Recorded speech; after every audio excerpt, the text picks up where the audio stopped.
apa yang ada sama Anies ini ya memang berbeda dengan tokoh-tokoh yang lain. Beliau menjadi Menteri Pendidikan bukan dengan kekuatan finansial. Kemudian jadi Gubernur DKI Jakarta juga kita tahu uangnya Anies terbatas, tapi jabatan-jabatan itu kemudian mendekat ke dirinya dan kita butuh orang-orang seperti itu. Anies bahkan tidak pernah meminta orang untuk bikin relawan. Sampai hari ini tidak pernah. Jadi relawan yang ada sekarang itu tumbuh sendiri.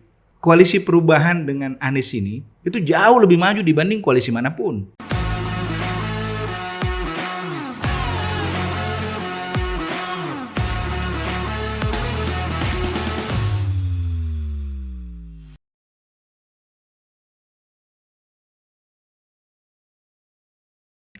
Halo sahabat UKI, jumpa lagi dengan saya Supatana, host catatan jurnalis Sukriansa. Sahabat UKI, kita akan mendiskusikan, lebih tepatnya membahas terkait pencalonan dan dukungan terhadap Anies Baswedan sebagai calon Presiden Republik Indonesia. Membicarakan hal ini kita CJS, Catatan Jurnalis Sukriansa, mengundang salah satu relawan terkuat Anies Baswedan di Sulawesi Selatan bahkan nasional. Beliau adalah Muhammad Ramli Rahim. Beliau menjabat sebagai Ketua Korean, yaitu Konfederasi Nasional Relawan Anies Baswedan. Selamat pagi Bung Muhammad Ramli Rahim. Selamat pagi. Assalamualaikum warahmatullahi wabarakatuh. Terima kasih atas kedatangannya. Sama-sama. CJS mengucapkan banyak terima kasih atas kesediaan Bung Muhammad Ramli Rahim bersama kita untuk membahas masalah seputar tentang tokoh dan peluang seorang Anies Baswedan menjadi Presiden Republik Indonesia pada periode berikutnya. Sahabat UKI, sebelum saya membahas seputar persoalan Anies Baswedan, sedikit saya memperkenalkan personal Muhammad Ramli Rahim ini. Beliau adalah Ketua Umum Ikatan Guru Indonesia, ya. Beliau Ketua Ikatan Guru Indonesia dan juga Ketua Umum Jaringan Sekolah Digital Indonesia. Dan beliau juga adalah Presiden Direktur dari Rano Corporation. Ya. Ini bukan orang biasa, orang luar biasa saya kira dengan prestasi yang beliau telah raih, dan beliau juga pernah mendapat berbagai penghargaan terkait dengan pendidikan. Baik, sahabat UKI, kita akan memulai diskusi ini dengan saya akan bertanya kepada Bung Ramli. Mengapa Anda mendukung Anies Baswedan? Apa keistimewaan Anies di mata Anda? Bang Supa dan kawan-kawan pemirsa catatan jurnalis Sukriansa, saya mengenal banyak tokoh dan salah satu yang cukup lama saya kenal itu Anies Baswedan. Artinya saya tidak mungkin memilih seseorang, apalagi terlibat jauh terhadap seseorang kalau tidak mengenal yang bersangkutan secara jauh gitu ya. Yeah. Jadi saya kenal Pak Anies itu sebenarnya tahun 2010 pertama kali kenal. Tetapi di sekitar Pak Anies itu udah saya kenal sejak tahun 2000. Jadi 22 tahun yang lalu. Jadi bukan hanya sekedar mengenal Aniesnya, tapi mengenal orang-orang di seputaran Anies gitu. Saya melihat bahwa Anies ini memang agak sedikit berbeda dari beberapa tokoh yang kita temukan. Jadi saya sering menganalogikan seperti ini. Saya mengenal banyak tokoh yang ketika saya berjarak dengan yang bersangkutan, kagumnya saya luar biasa. Kemudian karena interaksi terus-menerus, akhirnya semakin dekat. Semakin dekat kita semakin kecewa. Semakin dekat kita semakin kecewa. Bahkan saking dekatnya kita jadi muak gitu sama yang bersangkutan. Karena apa yang nampak di luar dengan apa yang di dalam itu jauh berbeda. Termasuk orang-orang di sekitarnya. Tapi saya melihat Anies ini memang berbeda. Saya kenal lebih dari 12 tahun lalu lah gitu ya. tidak ada perbedaan antara kita mengenal Anies luar dalam itu. Jadi kita mengenal Anies itu di luar dengan di dalam sama aja. Ya kenapa saya bilang mengenal di dalam, karena dia nginap di rumahnya pun saya pernah gitu ya. Beliau pernah ke rumah saya nginap di rumahnya. Kemudian saya mengenal orang-orang di sekitarnya secara dekat gitu. Saya melihat orang-orang yang dekat sama Anies juga itu kredibilitasnya terjaga dalam waktu yang panjang ya. Kalau kredibilitas terjaga dalam 1-2 tahun ya biasa saja. Tapi ini dalam waktu yang panjang kredibilitas bisa terjaga itu bukan sesuatu yang biasa itu. Ini hal-hal yang luar biasa. Seperti Sudirman Said, saya kenal beliau sejak tahun 2000 ya. Itu orang-orang di sekitar Anies itu. Jadi saya melihat bahwa apa yang ada sama Anies ini ya memang berbeda dengan tokoh-tokoh yang lain. Kemudian yang kedua, Anies selalu dapat posisi-posisi yang tidak harus belanja besar gitu. Jadi dalam perjalanannya Anies itu bisa jadi rektor, tidak harus lobby kemana-mana gitu. Kemudian bisa membangun Indonesia Mengajar yang notabene harus mengeluarkan uang, bisa mengumpulkan dana untuk kemudian menjalankan sebuah gerakan juga tentu saja tidak mudah. Beliau menjadi Menteri Pendidikan bukan dengan kekuatan finansial. Kemudian jadi Gubernur DKI Jakarta juga kita tahu uangnya Anies terbatas, tapi jabatan-jabatan itu kemudian mendekat ke dirinya dan kita butuh orang-orang seperti itu. Kalau bicara sama teman-teman, saya kadang-kadang mengingat cerita atau sejarah tentang Umar bin Abdul Aziz gitu ya. Di masa lalu cucunya Umar bin Khattab ini kan punya cerita yang berbeda. Bagaimana dia jadi pemimpin tanpa melalui jalur yang seharusnya, tapi kemudian hanya 2,5 tahun bisa mengubah semua negeri menjadi tidak ada lagi orang miskin. Nah, kita mendambakan pemimpin-pemimpin seperti itu yang lahir tidak lewat jalur yang saat itu terjadi. Saat itu kan memang jalur kerajaan itu. Tapi Umar bin Abdul Aziz seharusnya tidak menjadi raja, tapi kemudian dia yang jadi raja. Oke, Bung Ramli Rahim, yang disebutkan tadi itu adalah jejak karir beliau. Mungkin sahabat Tuki ingin lebih tahu apa keistimewaan beliau sebagai seseorang yang akan memimpin negara Republik Indonesia. Apa yang dimiliki yang mungkin itu beda atau lebih unggul dari tokoh-tokoh lain yang akan menjadi rival dari Anies Baswedan dalam kompetisi memperebutkan Presiden Republik Indonesia tahun 2024. Dulu saya berpikir sama dengan orang-orang yang mungkin berseberangan dengan Anies ya. Bahwa Anies itu hanya jago berkata-kata. Dulu ya, sekitar 10 tahun lalu lah. 10 tahun lalu kita sudah lihat track recordnya Anies jadi ini dan sebagainya. Dan memang saat menjelaskan itu orang mudah paham. Orang mudah paham kalau Anies menjelaskan ini yang diinginkan ujungnya seperti itu. Saya seperti mengingat Cak Nur waktu itu ya.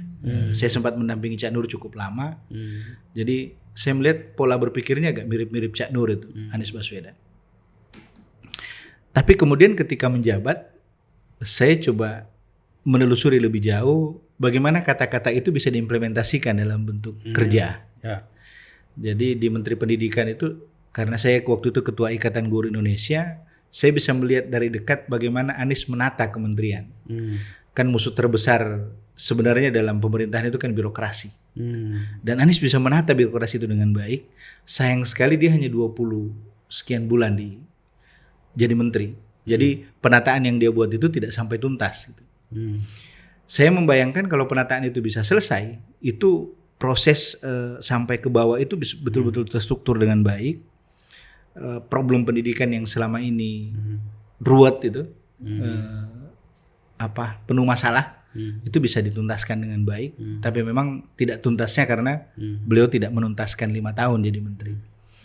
Sementara saya melihat Anies itu selalu berpikir komprehensif. Artinya komprehensif, dia dikasih jatah waktu jadi pemimpin 5 tahun, maka yang dia rencanakan adalah sesuatu yang bisa selesai dalam 5 tahun, bukan 20 bulan atau 10 tahun gitu ya, bukan. Tapi saya dengar beberapa komentar di media-media terkait waktu 20 bulan itu menjabat sebagai Menteri Pendidikan, dan berkorelasi dengan beberapa komentar banyak orang bahwa Pak Anies tidak bisa kerja gitu. Sehingga 20 bulan menjadi waktu takdirnya sebagai orang yang dalam segi manajemen tidak efektif. Dan beberapa komentar menyebutkan bahwa terlalu boros dalam penggunaan budget. Bagaimana tanggapan Bung Ramli Rahim? Banyak orang melihat sebuah persoalan itu dari balik layar gitu ya. Jadi seperti orang yang melihat dua orang yang di dalam kamar dalam lampu yang temaram gitu, dan kemudian melihat dari luar. Dia kemudian bisa menyimpulkan, oh si A sedang itu ya. Gitu. Nah, padahal yang terjadi tidak seperti itu. Saya kebetulan karena seperti tadi yang saya bilang, saya ada di dalam. Jadi saya betul-betul mencermati apa yang dilakukan Anies. Seperti misalnya kasus dana BOS. Ya, dana BOS itu kan sebenarnya temuannya Anies itu. Kenapa temuannya Anies? Karena kita sering menyampaikan bahwa banyak orang yang dalam data itu tidak lagi berhak menerima bukan dana BOS itu, tunjangan profesi guru, tunjangan profesi guru itu masih ada di daftar itu, sehingga dana yang ditransfer ke daerah itu selalu berlebih. Dan di masa lalu tunjangan profesi guru itu kadang-kadang dilakukan digunakan oleh pemerintah daerah tidak pada tupoksinya. Ya, sampai ada yang menggunakannya untuk dana saham lah dan sebagainya, itu terjadi di daerah. Dan Pak Anies bisa menemukan itu. Gitu. Kemudian di zaman beliau memang ada semacam restrukturisasi, seperti adanya Direktur Jenderal baru dari Dirjen GTK, Guru dan Tenaga Kependidikan. Itu kan sebelumnya tidak pernah ada dirjen itu. Dirjen itu dibuat karena memang Pak Anies yakin bahwa untuk mengubah pendidikan, selesaikan dulu urusan gurunya. Dan urusan guru kita kan sampai sekarang tidak tuntas. Tidak pernah tuntas masalah guru itu sampai sekarang. Dari sisi kualitas tidak jelas, dari sisi status tidak jelas, dari sisi kesejahteraan apalagi. Jadi ini masalah yang tidak pernah selesai di dunia guru. Jadi kalau cerita di luar seperti itu, ya boleh-boleh saja. Itu kan kita tidak bisa memaksakan persepsi orang. Tetapi kalau secara internal kami lihat sangat efektif apa yang dilakukan Pak Anies. Kalau saya menemukan bahwa alasan saat itu kenapa Anies diganti, dan memang Anies tidak meminta jabatan apapun setelah itu, itu karena Pak Jokowi membutuhkan dukungan dari PP Muhammadiyah, dan satu-satunya yang diminta oleh Muhammadiyah adalah Menteri Pendidikan. Jadi memang yang menggantikan beliau ya orang yang diutus oleh PP Muhammadiyah, Pak Muhadjir Effendi. Baik, itu klarifikasinya. Bagaimana kemudian juga Bung Ramli mengklarifikasi soal Bung Anies ketika memimpin DKI. Beberapa tanggapan masyarakat bahwa Anies juga tidak berbuat banyak di DKI, termasuk misalnya kebijakan pembangunan di wilayah pantai Jakarta Timur dengan menimbun apalagi istilahnya dilanjutkan, malah kemudian melanjutkan kebijakan Ahok untuk menimbun wilayah pantai untuk dijadikan sebagai wilayah mukim masyarakat. Jadi apalagi istilahnya itu ketika pantai ditutupin dengan reklamasi, soal reklamasi pantai itu, ya, bahwa ternyata itu juga hanya melanjutkan yang telah dirintis oleh Ahok, ya. Nah, kira-kira bagaimana Bung Ramli mengklarifikasi? Setiap pemimpin pasti melanjutkan. Jadi tidak bisa dibantai itu bahwa pemimpin setelahnya akan melanjutkan pemimpin sebelumnya. Kan tidak mungkin semua kebijakan itu dihentikan, diberangus, pasti melanjutkan. Ini yang disebut continuity. Jadi kita memang pembangunan itu melanjutkan. Jadi kalau ada orang yang bilang melanjutkan, ya Ahok juga melanjutkan dari sebelumnya, gitu. ya kita akan kembali ke era Sadikin dan seterusnya kan gitu. Kalau ceritanya melanjutkan, itu biasa aja, memang melanjutkan. Tidak ada hal yang memang Ahok datang kemudian membangun sesuatu yang baru, tidak melanjutkan yang lama. Kan tidak seperti itu. Kalau soal reklamasi, ya memang reklamasi pulau-pulau itu kan dihentikan Anies, kecuali yang sudah jadi. Ya, kenapa? Karena dampak lingkungannya jauh lebih besar kalau dibongkar. Gitu. Ya dibiarkan juga jadi masalah. Gitu. Jadi diselesaikan masalahnya. Tapi kalau urusan kerja, saya tidak menemukan satupun gubernur di seluruh Indonesia yang bisa bekerja sebaik Anies. Coba ditunjukkan siapa.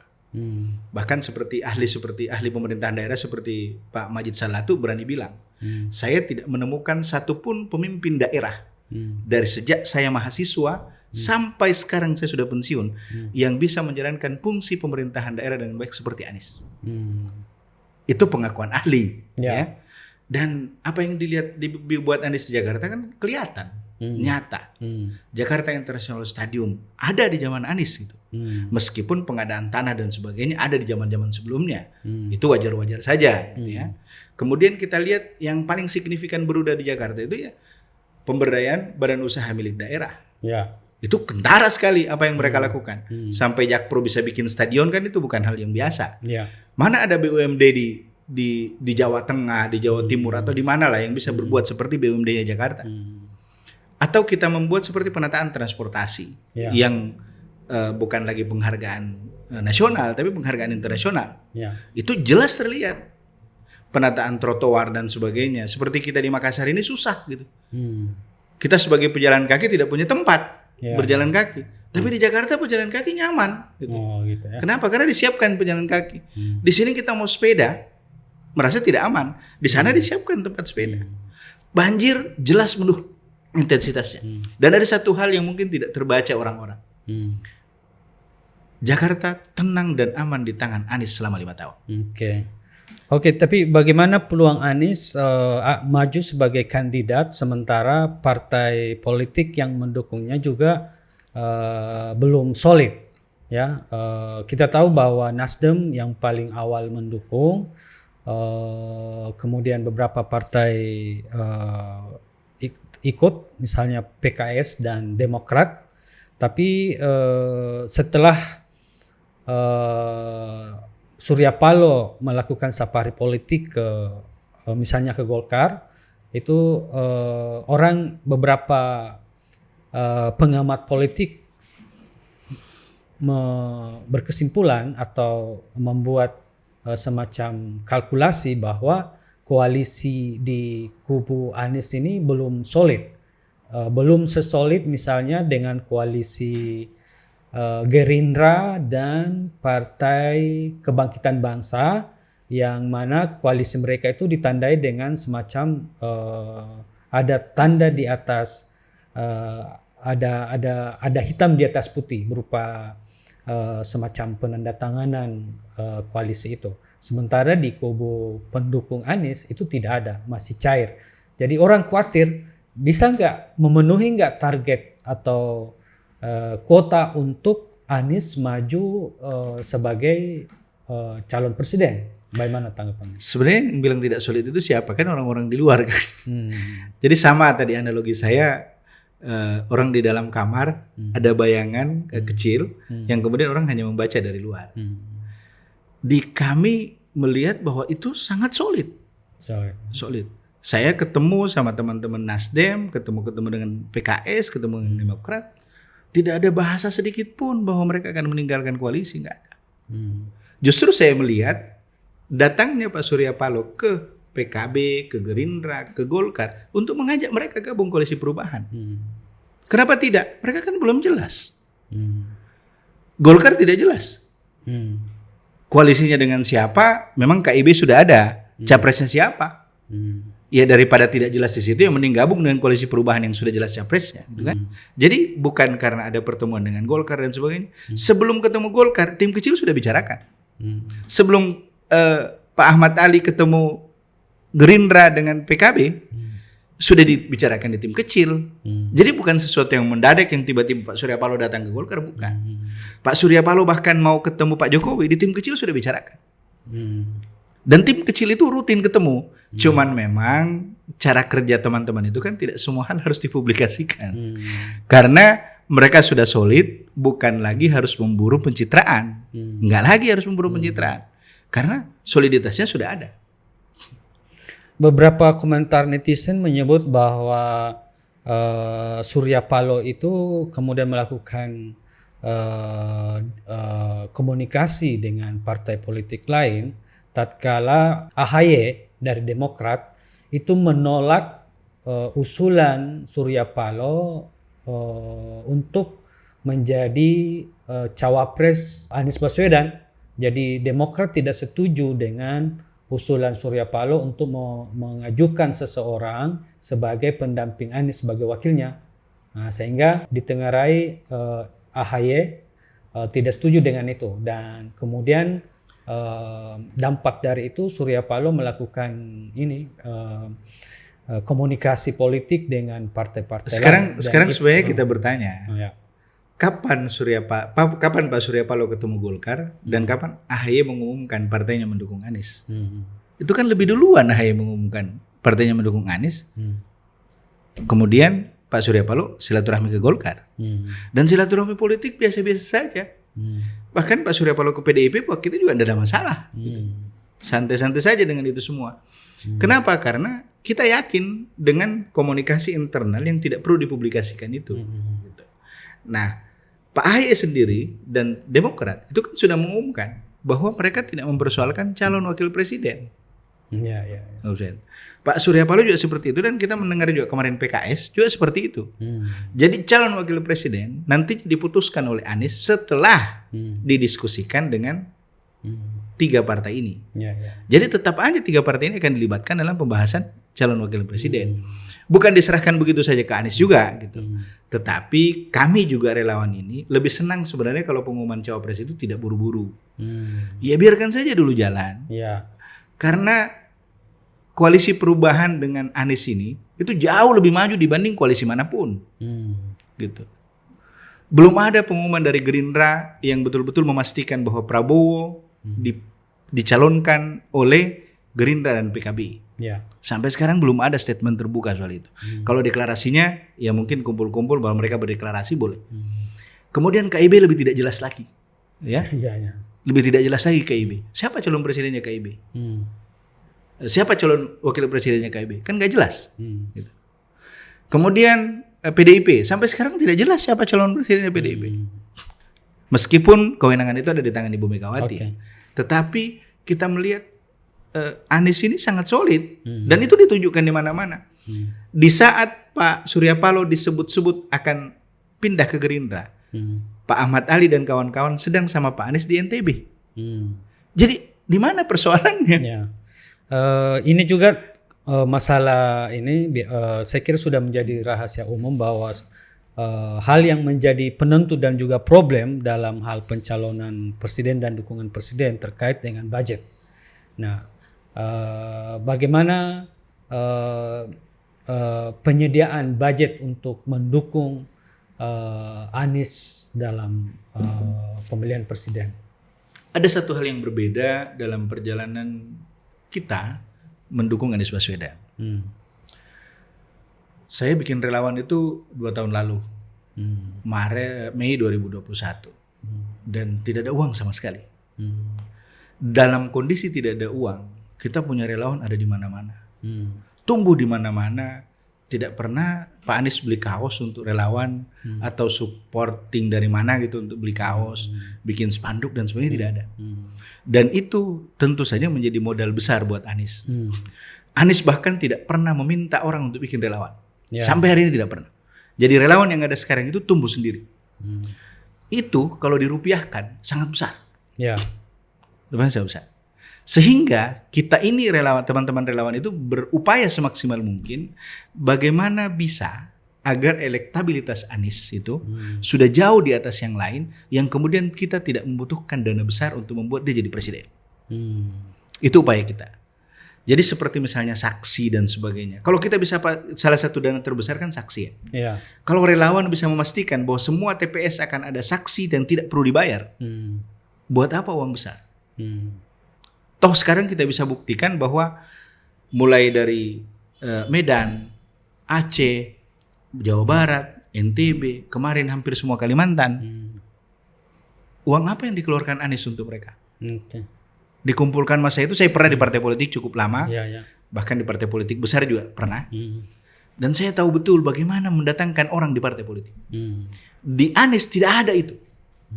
Tidak ada biaya mendatangkan massa. Tidak ada biaya, bahkan Pak Anies makan pun itu ditanggung sama tuan rumah.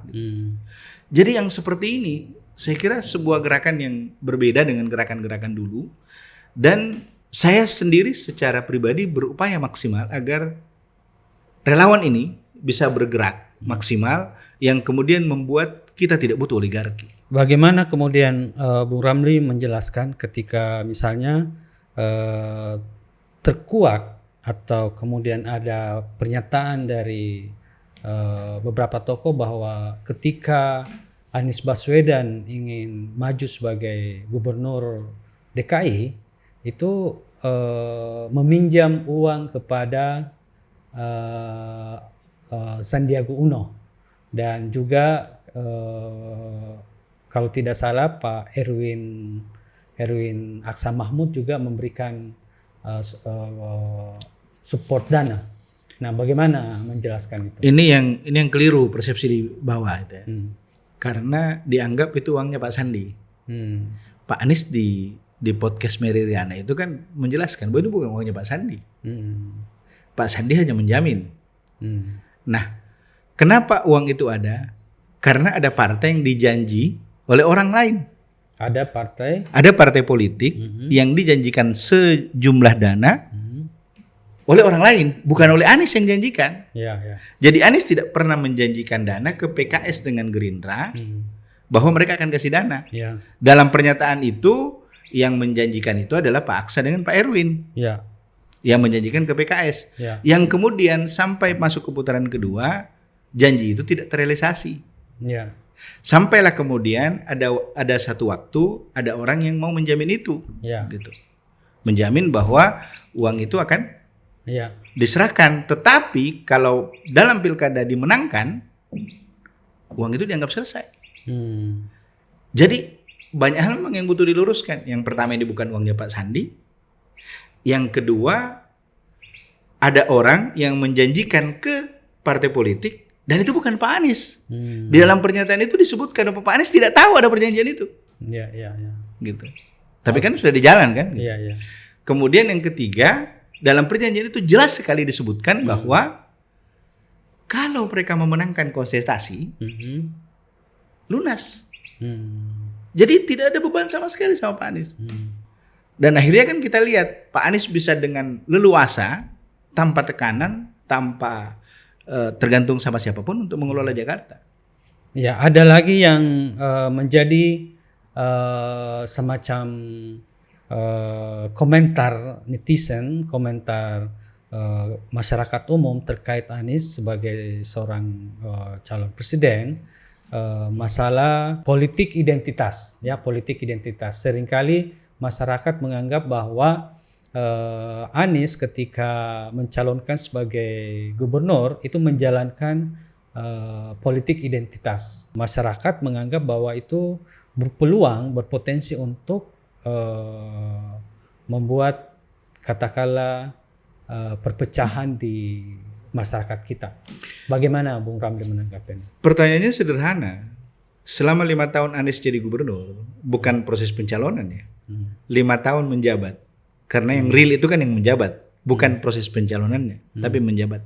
Selama 5 tahun Anies jadi gubernur, ada tidak yang bisa tunjukkan yang mana perilaku Anies yang terkait politik identitas?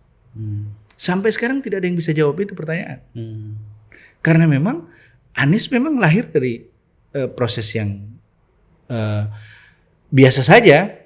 Maksudnya seperti ini, misalnya Pak Supa jadi calon gubernur gitu, atau calon bupati.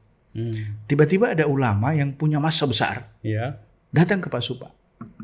Saya mau bantu Pak Supa, saya mau dukung Pak Supa. Kira-kira bilang tidak usah. Padahal itu menentukan kemenangan. Siapapun sih, bahkan yang sangat bertolak belakang pun dengan itu akan menerima itu. Kira-kira kalau para orang-orang ini yang dianggap menjalankan politik identitas ini datang ke Ahok menyampaikan dukungannya, apa kira-kira Ahok dituduh politik identitas? Tidak juga kan? Ini hanya label yang dicantumkan ke Anies karena kebetulan lawannya saat itu Ahok yang bukan Muslim. Jadi itu sesuatu yang biasa saja. Tetapi yang butuh dibuktikan adalah implementasinya. Ada enggak perilakunya Pak Anies? Ada enggak kebijakannya Pak Anies? Atau apapun itu yang dilakukan Anies selama 5 tahun itu yang mencirikan politik identitas. Anies bikin kebijakan bantuan operasional tempat ibadah. Apakah hanya masjid yang diberikan? Tidak. Bahkan gereja-gereja yang tidak pernah bisa dikasih izin sebelum Anies jadi gubernur, justru dikasih izin sama Pak Anies. Bahkan kalau tidak salah Pak Anies memberi izin pembangunan gereja itu lebih dari 60. Justru orang yang seperti itu masih dituduh juga politik identitas. Tetapi kan yang namanya upaya untuk menjatuhkan itu biasa. Dan saya melihat justru di situ keunggulannya Pak Anies. Kalau Pak Anies tidak punya keunggulan, ngapain juga orang repot-repot bikin serangan ke beliau. Jadi saya melihat bahwa justru itu kebaikan. Justru mereka-mereka ini yang membangun wacana itu, yang membuka hal-hal bahwa Pak Anies itu punya keunggulan, punya kemampuan, punya potensi untuk memenangkan pertarungan selanjutnya. Sehingga harus dibangun wacana bahwa Pak Anies itu politik identitas dengan membuat hal-hal yang macam-macam gitu ya. Seperti itu. Jadi menurut Bung Ramli ini politik identitas itu tidak identik dengan Pak Anies Baswedan ini. Kita tidak menemukan itu. Dan Pak Anies sendiri sudah bilang, ada enggak kebijakan saya yang selama 5 tahun melakukan itu. Tetapi secara politik, identitas itu diperlukan. Tidak ada orang yang berpolitik tanpa identitas.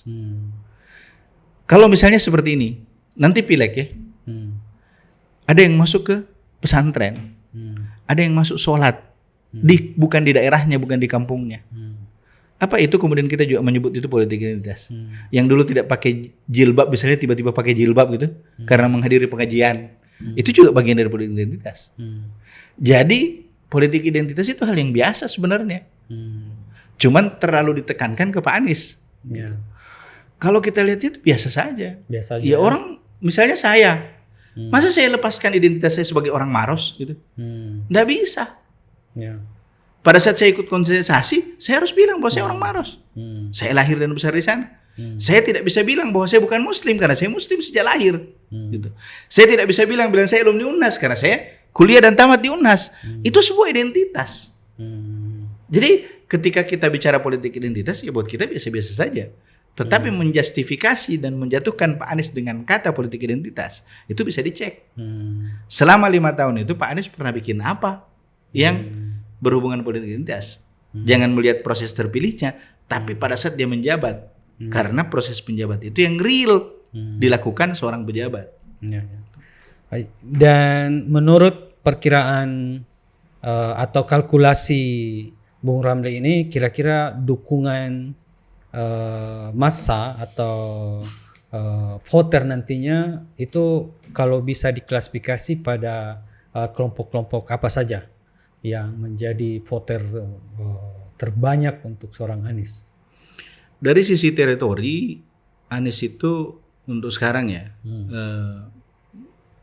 cukup kuat di Jawa Barat, Jakarta, Banten, dan hampir semua di luar Jawa.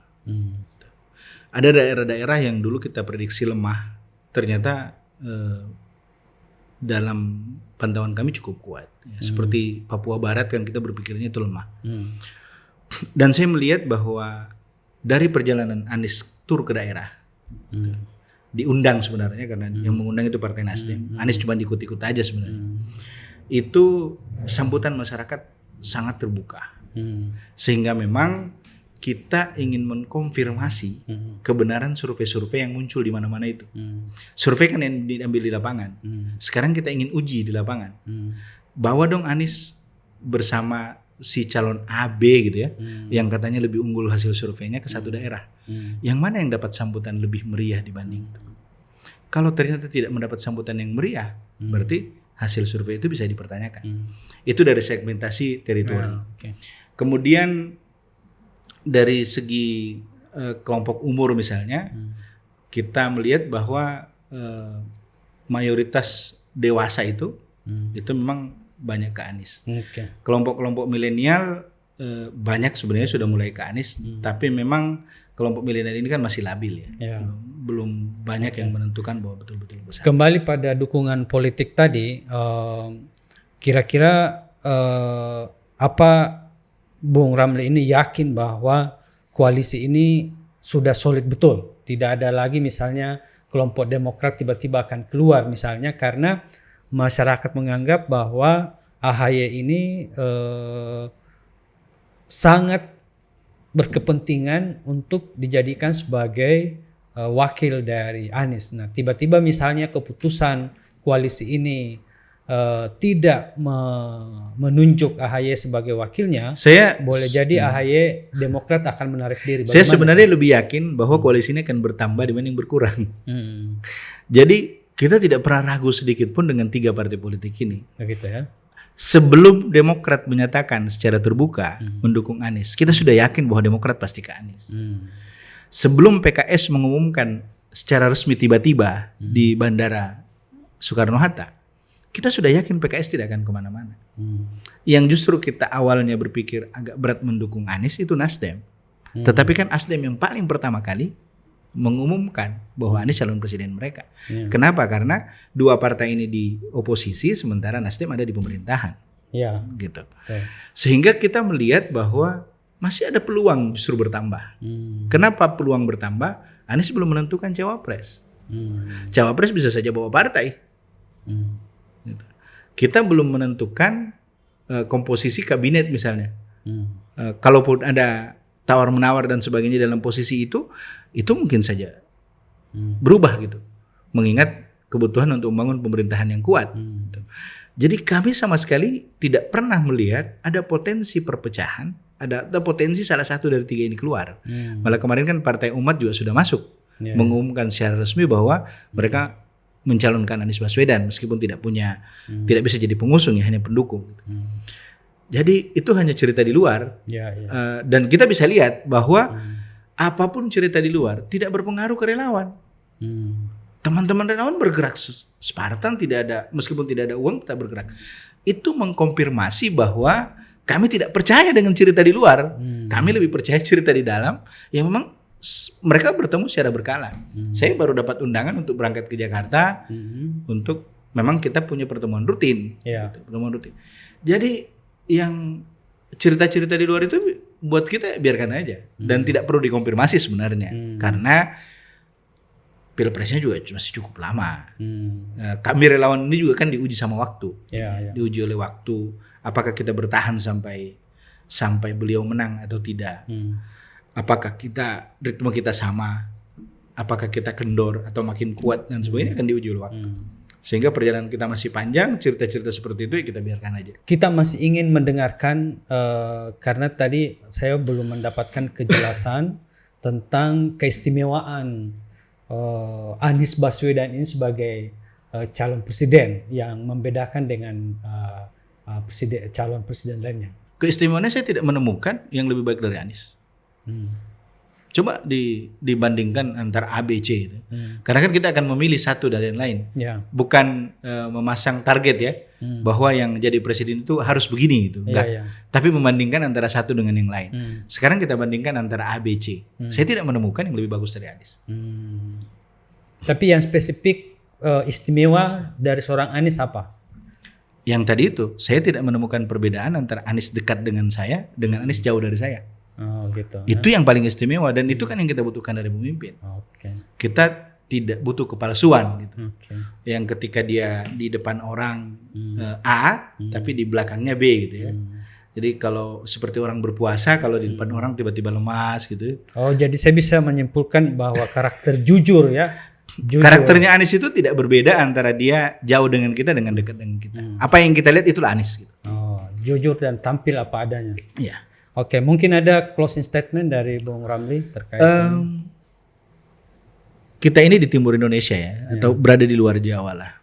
Salah satu harapan kita itu adalah ada keseimbangan antara Jawa luar Jawa. Saya sebagai relawan, pemimpin relawan itu berharap pendampingnya Anies itu dari luar Jawa.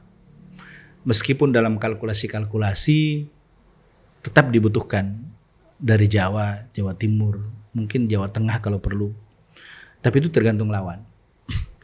Jadi saya melihat salah satu harapan kita adalah kita ingin ada calon-calon dari luar Jawa yang kemudian bisa teman-teman luar Jawa ini support supaya bisa menjadi pendamping Anies.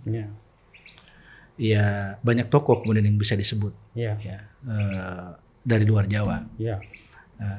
Salah satu mungkin yang bisa kita dorong untuk proses itu ya seperti Pak Andi Amran Sulaiman, mungkin Pak Syahrul Yassin Limpo. Tetapi memang kita butuh teman-teman di luar Jawa itu untuk bisa membangun keseimbangan antara Jawa luar Jawa. Kenapa? Karena ketimpangan ini kan ada ya, dan kita tidak bisa menutup mata dengan ketimpangan itu, sehingga keseimbangan itu kita butuhkan.